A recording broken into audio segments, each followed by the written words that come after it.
ഇതേ നമുക്ക് കഴിക്കാനായിട്ട് നല്ല നൂൽപുട്ടും കടലക്കറിയാണ്.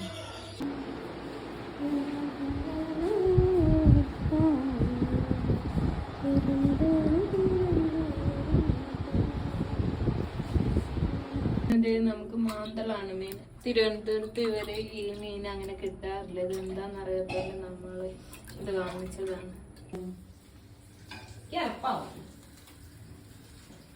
അതൊക്കെ മീനൊന്നും കരിച്ച് കഴിക്കാൻ പാടില്ല.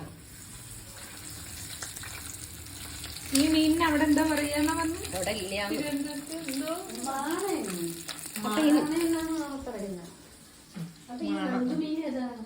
നങ്കിമീൻ പാലക്കാട്. ഓരോ ജില്ലയിൽ ഓരോ പേര്. ഇന്നതേ നമുക്ക് കഴിക്കാനായിട്ട് ചോറ്, സാമ്പാറുണ്ട്, പിന്നെ ദേ നല്ല അവിയല്, പയറുപ്പേരി, അയക്കൂറ പൊരിച്ചതുണ്ട്, പിന്നെ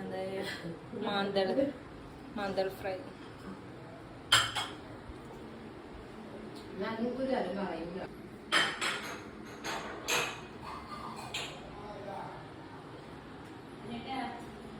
ഞാൻ കഴിക്കാനായിട്ട് എടുത്തു ചോറ്, പയറുപ്പേരി, സാമ്പാറുണ്ട്, മോരുകറിയുണ്ട്, അവിയലുണ്ട്, പിന്നെ പപ്പടം കൂടെ. പപ്പടം എടുത്തില്ല. ഇന്ന് ഞാൻ ശ്രീകൃഷ്ണ ജയന്തി ജന്മാഷ്ടമിയാണ്ട് ഞാൻ ഇന്ന് വെജ് കഴിക്കാമെന്ന് വിചാരിച്ചു. വറുത്തൊക്കെ ഉണ്ട് നമുക്ക്. മാന്തൾ വറുത്തതും പിന്നെന്താ അയക്കുറ വറുത്തൊക്കെ ഉണ്ട്. പക്ഷെ ഞാൻ അന്ന് എടുത്തില്ല. ശ്രീകൃഷ്ണ ജയന്തി അല്ലേ.